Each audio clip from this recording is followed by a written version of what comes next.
Would I say it's going to work? Probably so. Probably not. You are listening to Wrestling Observer Live with your hosts, Brian Alvarez and Mike Sempervive. Are you ready? Are you ready? Let's get it on! Are you ready for the weekend?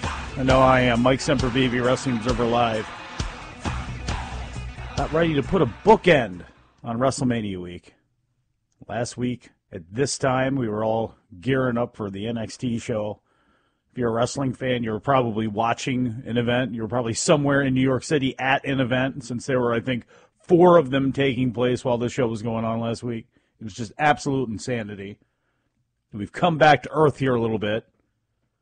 Spent a lot of yesterday's show talking about Vince and employees and people yelling at each other in the land of WWE and AEW TV, and it's like, here we go again. What could add to this? Pat McAfee, former Indianapolis Colts punter, added to it by saying he was screamed at before the pre-show by Michael Cole for wearing a tuxedo with shorts, LeBron James style. This happened apparently just basically less than an hour before the show went on the air. Cole yelled at McAfee, saying he looked unprofessional and that Vince was going to be pissed. Vince was shown a picture of LeBron James in the tuxedo with shorts and said, "I'm hip." This is coming from Pat McAfee, including that impression of Vince McMahon. Talked about this on his radio show. Dave talks about it in The Observer this week. Vince said it was all good, which caused Michael Cole to have to go apologize to him. It wasn't written this way in the newsletter, but on his radio show, Pat McAfee said it was, quote, the realest apology he's ever gotten, and that Cole thought that he would be ruining his chances around McMahon by rocking a tuxedo with shorts. I can absolutely see that. Why you would feel as though you would have to yell that at somebody in front of everyone in gorilla position, I have no idea, but stress level high last weekend in WWE all the way around. So just add that one onto the pile of things, and we got a lot of things to talk about today. Whatever you want to, in fact, because it's Open Line Friday. 1-800-878-PLAY, 1-800-878-7529. Get this thing started when we get back. We'll be again, other points in between, and the cruel mornings turn the days of swim or sink. Living right. He's half right. Mike Sempervive's here with you. As you know already, Brian Alvarez is not. Brian is in Hawaii. So the only Brian you are left with, if you need to speak to a Brian, is Brian the producer, who's behind the glass right now, manning the phones, 1-800-878-PLAY, 1-800-878-7529. You can also get a hold of me on Twitter as well, at Sempervive, for all the news and information you need in professional wrestling and mixed martial arts, including updates on this upcoming UFC 236 this weekend, at WONF4W, and, of course, at Sports Byline USA. I'm going to go to those phone lines right now. Anthony in Wallingford. Anthony, how are you? Mike, how's it going? Going pretty good, man. What's happening? Yeah, I wanted to talk about this whole situation with contracts and whatnot, especially after the Sasha Banks situation, because I've seen so many people, and I'm a big sports fan, so I have seen these sort of holdouts and whatnot.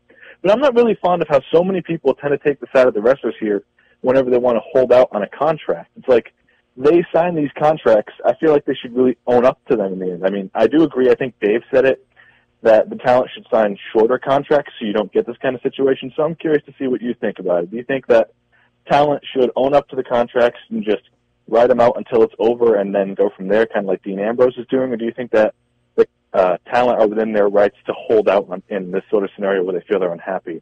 Are you talking about in sports in general, just specifically in wrestling when it comes to this is just because I think you can smack an asterisk on anything. And if you're a performer who's not happy, you sign the contract. At the end of the day, you sign the contract, and you're going to have to figure out a way out of that. And if you can't figure out a way out of that, you have to eat that. I mean, that's just the way it goes. We do know that. But you can outperform your contract. I do believe in that. Absolutely, I do. And in sports and in businesses where your body is on the line and you have a very short opportunity, if you've outperformed your contract, if you have provided such a worth that you believe that it is mandatory and that it is essential right now that you tweak that deal, I gotcha. I do actually understand that too, because pro wrestling is it's an outlaw's business. It is we've talked about it with unions and why can't they form unions and this and that. I mean, it's about as libertarian in some ways as you can get, with guys just out for themselves and the strongest will survive. So because of that, I don't blame them at all. We've seen this for years, even before contracts. Guys like Bruiser Brody or guys like Ernie Ladd who wouldn't be happy, they would go out there and they'd stroll right in front of those fans and let them know that they were in the building so they couldn't be false advertised. And then go back to that promoter and go, I drew that house. You know I drew this house. You know you've been shorting me. Give me my money. Give me what I'm worth. Sometimes that was true. Sometimes they just wanted more money. I mean, one of the things that came up with Brody and Invader, for all of the hullabaloo, and I doubt this is true, but one of the things that had come up with way back with one of the rumors of why Invader killed him was because Brody was always holding them up, and that's when they were talking about, did Colon have involvement? What was the involvement with the company?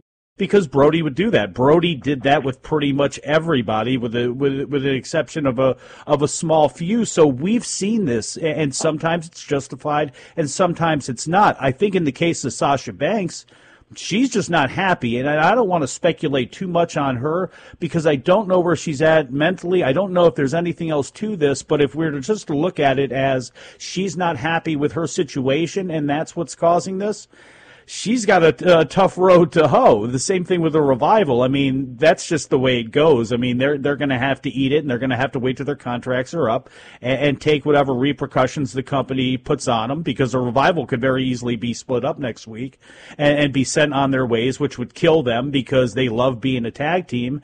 And, who knows? Sasha's sitting at home right now. If that happens to the Revival, do they say, I'm going to sit at home too? The hell with this? We'll be in breach? I don't know, because if that happens, WWE can stack more time onto the back end of their deals. It's a crazy situation, especially when you think about the fact that these people are all supposedly independent contractors. So, I mean, I don't know if I've answered your question exactly, but I would take if I'm a wrestler and I'm looking at this, I'm taking every advantage I have. Now, I know I need to fulfill my contract, but if I have any chance to wiggle or punch through it, I'm going to take that opportunity. I just don't know if right now, like Sasha Banks taking that opportunity, I mean, you have to take it where you can get it, and if you're not happy, you're not happy. But I just think right now it's like, if this was a couple years ago and everything was, they were at the very top of their game with Sasha and Bayley and Charlotte and things were pop, I think she would have more chance to try to make something happen or make herself happier or make them listen to her more. Right now, I think it's going to be pretty tough. All right. I see what you mean, but I feel like Sasha isn't because I'm reminded of the whole Le'Veon Bell and Antonio Brown drama from last year, where Bell held out the whole season, and I felt like Sasha is not like a Le'Veon Bell in this case. I feel like with where she's at the company currently, she really I feel like, I'm not saying she doesn't deserve to complain, but I feel like she's just complaining too much compared to someone like the Revival that puts matches on every night, even at the house shows, that are always getting these rave reviews. You know what I mean? That's true, but I don't, you're not there too, and we're not there, so we don't know exactly what's going on. Yeah, you can say that, but you can look at it this way too. Much like Le'Veon Bell, by her sitting out, who is she going to hurt?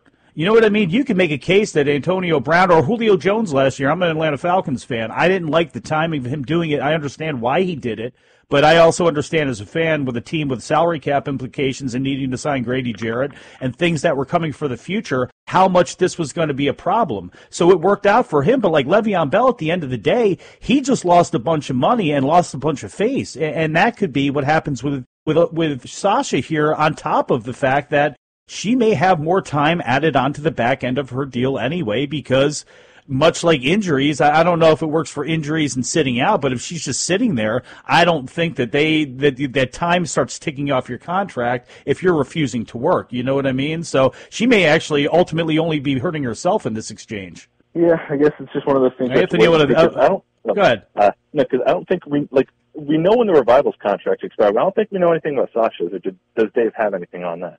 He may, and I have a feeling that this is going to end up in Anthony. I want to thank you really very, very much for that call, too. It's an interesting way to think about it. Putting it, when you put any of these contracts in situations, a lot of time in pure sports terms, and what those folks in other businesses are able to do and negotiate with and play with, as opposed to wrestlers are. And wrestlers are supposed to be the ones who are supposed to be free and clear because of their designation, but we'll just have to see, and I think Dave's probably going to have a lot about this because of the way things are shaking out and the fact that Sasha didn't appear on Wendy Williams, and it was said that it was for family reasons.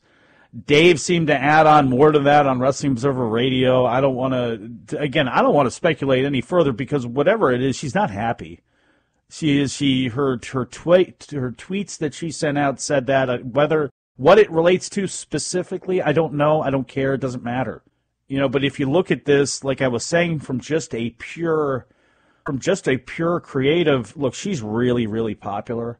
And I know I'm going to end up invoking the wrath of people, but and this goes for a lot of people. This isn't just Sasha, but we're seeing with Dean Ambrose. Would it hurt losing Dean Ambrose? Yeah, it would. Well, you see him have been just lifted and taken out of everything and dropped.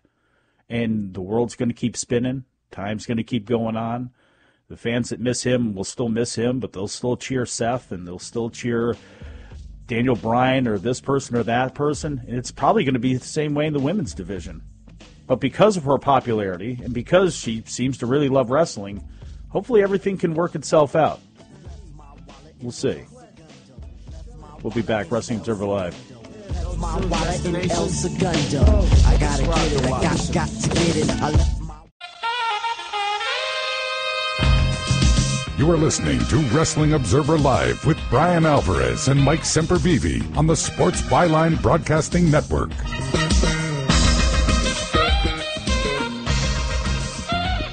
The film strip opening to Superstars of Wrestling. Still great. From one thing to another, Darby Allin joining AEW. This has got to be is this shocking at all to anybody? It can't be. I will read off the main page. At the end of this week's Road to Double or Nothing episode, it doesn't say what it is. I would assume this is being the Elite. It was revealed that Darby Allin has joined All Elite Wrestling. A video of Allin aired on the episode with him spelling out AEW in fire. AEW then announced Cody Rhodes versus Allin for their Fighter Festival show, with CEO Fighting Game Championships in Daytona Beach, Florida on Saturday, June 29th. WWN announced earlier this week that Allin had finished up with them. Allin and Priscilla Kelly, who also finished up with WWN, lost to Austin Theory and Brandi Lauren at the WWN Super Show last Friday. In his final match for Evolve, Allin lost to Anthony Henry last Thursday. Kenny Omega and the Young Bucks versus Pac, Pentagon and Phoenix against Cody and Allin, Pentagon and Phoenix along with Cody and Allin have now been announced for Fyter Fest. The show is taking place at the Ocean Center, hardcore match, Alex Jabali, Michael Nakazawa, all that, and yeah. Allin's significant other, Priscilla Kelly, you may know her better from tampons and condom use and bar wrestling situations. People love Darby Allin. I like Darby Allin. He's insane, that's for sure. He loves what he does, that is also for sure. And he is a perfect fit for AEW. He was a perfect fit for WWN in a lot of ways too. I mean, with some of the people that he would face and how he would get thrown around, and you know, it really was a, you know, you look at him and you look at what, you know, guys who have gone through WWN and what you think about what Evolve was or what it is, you know, your Austin Theories and type of guys like that, and then you look at Allin and it's a little bit jarring, and you look at his style and it's very jarring, and it worked perfectly. It will probably work perfectly with AEW. I can't actually think of a better fit for him. Although I guess creatively what they have going on in MLW, it would probably fit as well too. You know, Darby's great on the indies. I mean, I think if everybody in AEW and Defy, really everywhere the guy goes, everybody seems to love him. So good on all of them for that. Head back to the phones now, 1-800-878-PLAY. John in Memphis. John, how are you? John, are you there? Yes, I am. How you doing, Michael? I'm living. I'm making it. How about you? Oh, doing the same. Got a new job. In training, getting pepper sprayed, getting paid, doing a lot of different things. Wait a sec. Wait, man. Are you getting into the prison system? Somewhat like that. I'm going back What- into what- what I love. What is it? I'm becoming a parole officer. That's a long story. Wait, you got to get pepper spray to be a PO? Yeah, because that's what I carry. Gas, a baton. I got my gun license and all that stuff. Oh, my Lord. It's... Hey, Mike, you want to know the best part is? Yeah. I What? passed the psych valve. I passed the psych valve, Mike. I hope you pass the psych eval if they're going to give you a gun. I hope Vinny has to hear that, too. Are you able to carry that thing across state lines once you get it? Are you allowed to leave state lines? Actually, yeah. Yeah, I can. I You know, sooner or later, you're going to be out bounty hunting like Dr. D. David Schultz. Nah, it's a little bit more situated. I actually worked for. I actually came back home. When I actually came back home, I got tired of driving around the region that I was in, so I decided to come back home to the state of Tennessee and just decided to work for my lovely state, Tennessee, man. Yeah, well, hey, represent. You had a caller from Knoxville yesterday talking about how Kane was doing things right down in Knoxville. But what is on your mind today when it comes to the pro wrestling? All right. So my thing was this. Everybody knows that Vince doesn't really care about everything else and everything about the AEW and situations like this. But this is the first time I actually got to give credit to my new favorite writer, RD Evans. He's actually doing something that Vince doesn't believe. Somebody in a very short time can told Vince to go, fine, I can leave. I can go somewhere else. Is it correct that he has 3 years of writing, almost 3 years of writing for the WWE, correct? Yeah, he's actually been there for a minute. I don't know if they knew that, but yeah, he's been there for more than a little bit. He's been in skits and backstage presentations and things like that. He's popped up in. I don't know if the show's so long sometimes people zone out during that stuff. But yeah, I mean, if you're a fan of his from Chikara and Ring of Honor and all that sort of stuff from the East Coast Indies, you've seen him on there. All right, but think of it like this, and Mike, I'm being serious. Think of it like this. That's 3 years, even though it's the WWE, but that's 3 years in the WWE. How many companies? Mm-hmm. I'm talking about serious companies. There's like 3 serious companies. AEW, we got to consider that serious. Ring of Honor, we got to consider that serious. And even Impact, we got to consider that serious. We want to have him. I'm not saying that he's going to be great, but we want to have him. Probably all 3. Would you agree? I would agree, yeah, because he's also multifaceted as an entertainer and as a character. So, yeah, absolutely. You'd want anybody you try to take something from them that they've learned and see what they've picked up on and if it's good or not. And, Mike, I'm going to say this, then I'm going to leave. You ready? There's 2 things this week Vince McMahon should be worried about.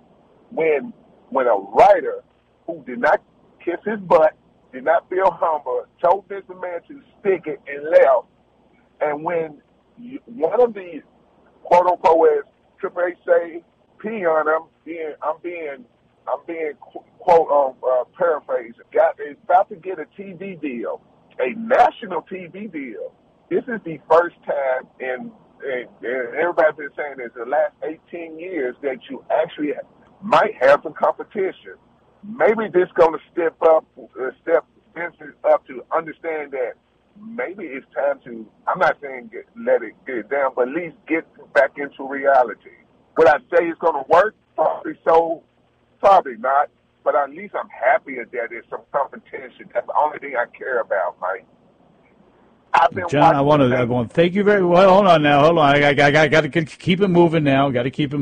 But I feel you, and that's what everybody wants. That really is what everybody wants, John. They do want competition.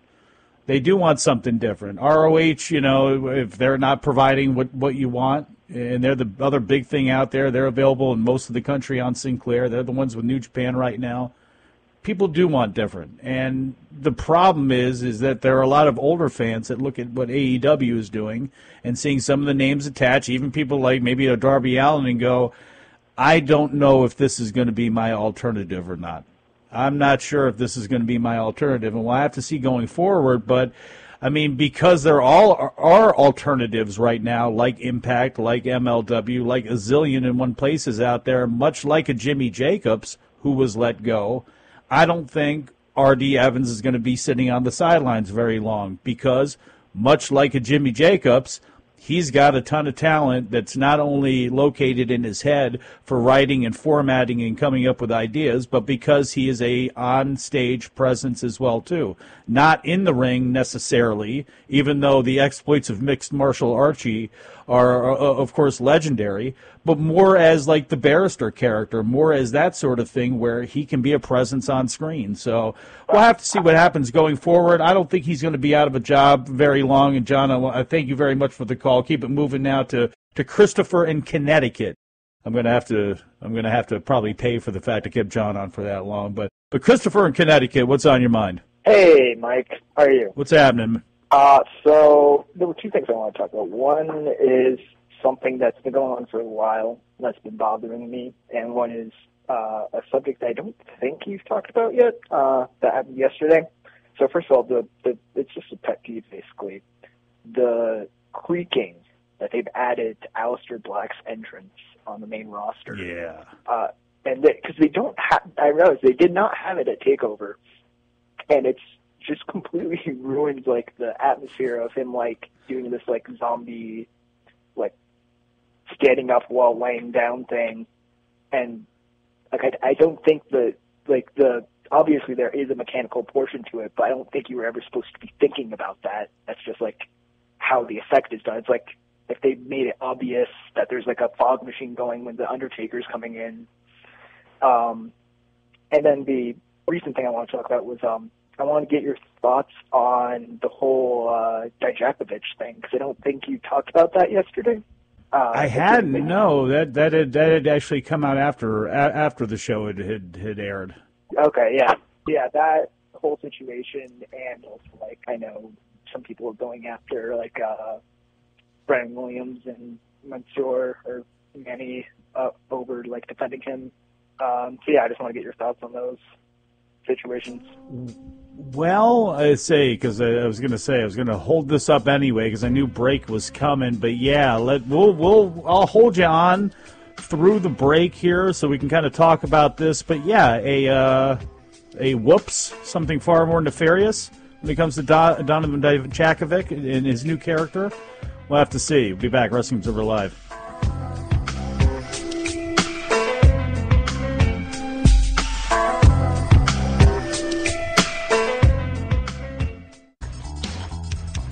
All right, back on the show. Mike Sempervive here with you. Christopher in Connecticut is actually also on the line here, and he had asked about the deal with Dominik Dijakovic. He's still Donovan Dijak, but he's Dominik Dijakovic now. And yeah, so he debuted a new gimmick at the NXT television tapings, and he apparently cut a promo about his family immigrating to the United States and how he's made this progress. And basically, long story short is, without giving up too many spoilers, they are aiming towards Velveteen Dream and Dijakovic. So that's where that stood.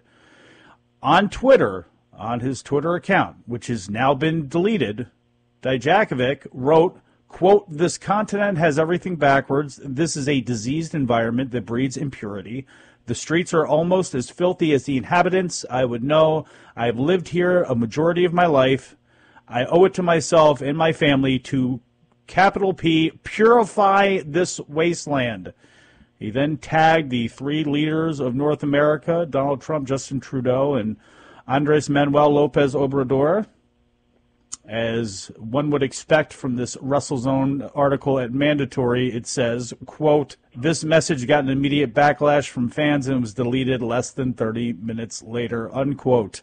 Was this a character advancement? Was this a character advancement that was told to go out there and be tweeted by the company? Was it something that he decided to do on his own? Or was this his actual deep-seated and rooted beliefs in how he views America?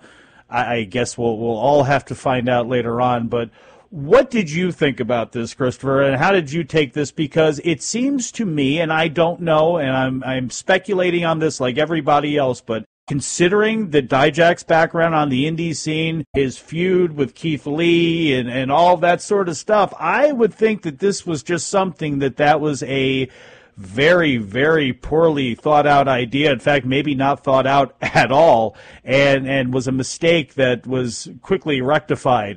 That's what it feels like to me. Do you believe that there was anything more dark or sinister at play here, or is there, maybe I'm being too Pollyanna about this? I think that, I honestly, I don't think it's even as big of a blunder as people were making it out to be. And I think it's just a edgier version of like a foreign heel gimmick, and like obviously I can get Ludwig Borga gone one step too far. Yeah, and I can get like how some people made some of the connection, like, oh, he's like a Nazi or whatever, but like I think. Well, I mean, but let's be fair here. I mean, you're talking about purifying this wasteland. He wrestled the first ever Saudi Arabian signee, and now he's going into matches with Velveteen Dream. So I'll say this: to put something out there about purifying the country in these times, where you're the company you work for won't even mention the name of one of its Hall of Famers because he's the president of the United States, and he's being ripped by one side for being racist and being, all that sort of stuff. It's amazing that this would, I mean, it was really stupid. I mean, if you're going to fire RD Evans for putting in Vince McMahon's name, this kind of seems like one where somebody either needs to be demoted or smacked or something.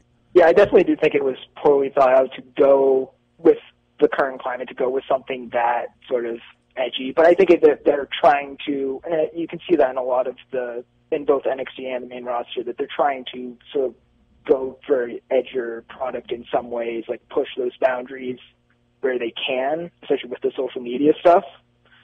But I do think it should be noted, like that when you're talking about with Manny Mansour, he was actually one of the people who was getting a lot of flack for defending Dijak's, defending the promo and like saying that it's just like he and a few others said that like a few other NXT guys were talking about how it was just a villainous character and not a big deal to them.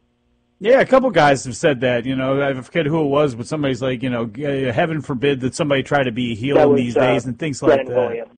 Yeah, I mean, but yeah, okay, so it was Brendan Williams. So, I mean, and, hey, as a black man, and he's saying that, obviously, with Mansour being Saudi Arabian, so it's like, this is having its defenders, but I that's fine, and I get it, but I just think in this environment, I mean, you're asking for it. I mean, you're asking for it to take it in that direction, and it's real. I mean, there's one thing that can be said, like, is there a time and a place and a promotion that can take these type of real issues and really put them in and have them be part of a storyline and make that work? Yeah, but it would take a lot of thought, and I think it would take a lot of care. And I don't know. And to me, NXT's not even set up for that. And they wouldn't even be the ones I would go to first, not much less WWE, who's got no subtlety at all. I mean, we've seen this a zillion times. They can't do it. NXT maybe could, but I don't think ever should. Yeah, and I definitely think the people who are saying like that this reflects on Dijak himself, I think the one thing would be that like a lot of them are talking about like how it's like white nationalists or whatever, and it's like where race is not even brought up at all. It's just more of like an anti-North American because it's the North American Championship. I think that sort of tells, and the tagging the world leaders thing, I think should be telling that this isn't any like sort of legitimate, at least as like No, I think they tried to cover some bases there. I think they probably knew that it was going to be spicy. I mean, they obviously knew it was going to be a little bit spicy, but I think they did try to cover the bases there with that. But with that said, I mean, even doing that, once you wink, once you start, there's still whatever you're putting there is going to create a shadow. And even by putting the world leaders there, then you're still putting a shadow up because now, again, if you're already thinking in that direction, you're thinking about Trump, you're thinking about the border, you're thinking about, and that's where you start. And again, it's like comedy now. I mean, it's like, I don't know. I'd hate to be out there on the focus because you're supposed to push the edge. You're supposed to push the envelope. You're supposed to get into people's psyches and screw with them. That's what part of wrestling's always been about. And wrestling's always been able, and comedy, there's lots of things. In the past, you've always been able to go to the lowest common denominator and spark something. It's why, Confederate flags, still worked in New Jack and all, into the 90s, into now. I mean, you go to places in the country. I mean, this stuff would work if you gave it a chance to because there's real heated, deep-seated things. So, yeah, I mean, it's there, but, you can't rely on going to that anymore because of the situation we're in, because of the, it's the wrong kind of heat, and they ended up getting what. Yeah, I definitely agree that that it's not smart with the fan base they have and audience they have. But I think especially the people who are, calling for Dijak or Mansoor or whoever, the performers who are defending him to be fired or how they're never gonna get pushed because of that. I think that's no. I mean, Chris, I thank you very much for the call. I think the only way you fire him is if he was told, "Hey, don't do this," and then he went ahead and did it, like Big Cass did by beating up the little person. You know what I'm saying? I mean, that's it. You can't hold this on him because obviously they're working towards a direction. I would assume in uniform, and he did. Frankly, they did the right thing. They have taken it down. He pulled everything down. That's it. It's buttoned up now, and then nobody's saying a word. And that's probably the best thing that could happen here, and just kind of see what step they want to take next. Hey, it's like I said. I'm not looking at this. I just think I shake my head at the stupidity of it, at the bad timing of it. Just again, I think it was, again, it's pushing the envelope, but I just don't think it was well thought out. But we'll have to see going forward if the outrage keeps up or if it even makes it into Saturday. But a man who's always outraged, she's never outraged. Tim in Miami. Tim, how are you? Hey, what's up, Mike? 30 minutes on hold, only for you, my friend. Only for you. And I was waiting to see if you had something to say about John in Memphis or anything like that. I'll leave them out of the conversation. Just a couple of quick things on this Agenda-Free Friday. I laughed so hard at that Pat McAfee story this morning because, Michael Cole is in charge of the worst group of television announcers and backstage interviewers that we've ever seen. And instead of getting in Vince McMahon and Kevin Dunn's face about how to produce these guys better, he makes an issue of Pat McAfee's pants on the pre-show. I mean, that's a joke. And, Pat McAfee, for me, he's like the one bright spot in that whole group because he's a hilarious guy. And he's a huge wrestling fan. I don't know if people know this, but he was working at Barstool Sports before WWE. He had a wrestling ring built, and Rip Rogers would come in to train him. So there's all these great videos of him, with these long training sessions with Rip Rogers. It's really cool. Yeah, I'm not sure, because he is a 16-ounce can of Red Bull, just walking around in tuxedo shorts. I mean, he is just completely his energy is infectious. His charisma is infectious. He seems like the kind of guy that would be fun to hang out with for a while, but at 2 a.m. at the bar when he's still on 12, I think you would probably want to kill him. But in the world of WWE, he would be perfect. Now, to be fair, I don't know if you heard his show where he said it, and this does make some sense in that we know Vince is crazy. We saw this on display with RD Evans at the Hall of Fame, but he thought that McAfee was ruining his chances because Vince wouldn't understand, and he lost his mind. Now, I think where Cole, for that reason, I think McAfee thanked him for that, but, it still takes a set of cojones for Cole to go ham like that on McAfee in front of all those people in gorilla position because McAfee, again, he's a former pro football player. He picked up his bag and said, all right, screw you, I'm out of here, and was going to leave and then said the hell with it. So, I mean, I guess in a way, I guess I do understand why he did it, but I laugh at the tack that he took.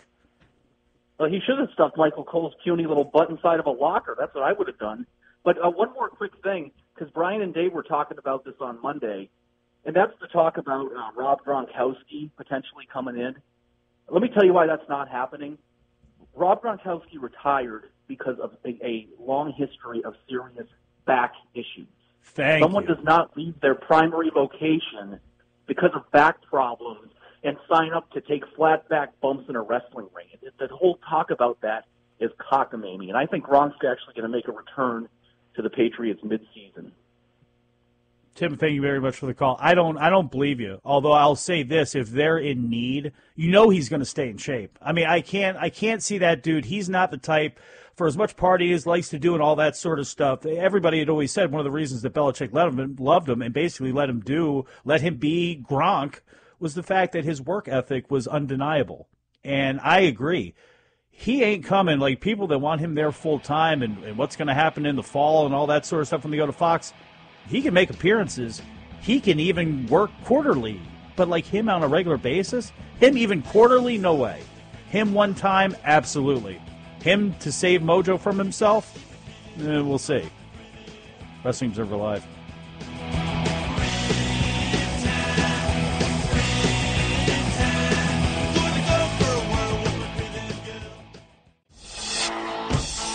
Today is what happens when you work without a format. The NWA is back. Concord, North Carolina, April 27th. The Crockett Cup. I'm sure we're going to be talking more about this as it gets a little bit closer. The Briscoes against the Rock and Roll Express in the first round. Damn. Actually, I'm somehow amazed that this matchup has never happened before at any point. But I guess the Briscoes have been with Ring of Honor for so long that they just never had a chance to go tour the scene. They've had an interesting last couple of months, or really going back to last year, when World Wrestling Council opened back up in Puerto Rico for the Anniversario shows they had down there. Basically, they're really their first shows since coming back. It was Jack Swagger, it was the Colognes, and it was the Briscoes that they had brought down there. And then they went and worked CMLL. Going to be probably working in Japan with this new combination now, not with the new combination, but working in concert with Ring of Honor.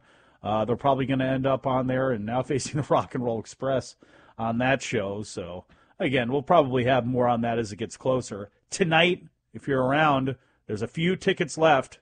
If you're in Chicago, AAW, unfortunately, Sami Callihan had to be pulled because of Impact commitments, so they had to change around the main event. It was supposed to be him and Jessica Havoc against Eddie Kingston and David Starr, but now we got a Bourbon Street fight. WW or AAW Women's Champion Jessica Havoc and the besties in the world, Davey Vega and Matt Fitchett, against Eddie Kingston, Jake Something, and Kurt Stallion. So that tag championship match between LAX and the Lucha Brothers, which is going to be awesome, DJZ and MJF for the AAW Heritage title. And I just wonder when, because I know he's signed, I think, for the next show, TJP over there. I wonder when TJP is going to end up in AEW. That seems like it would fit, too. I don't know. Talk to you again after a while, everybody.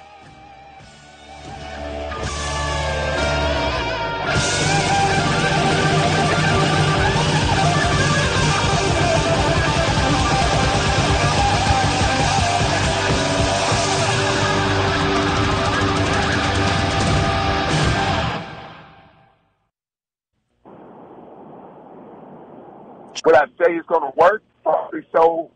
Probably not.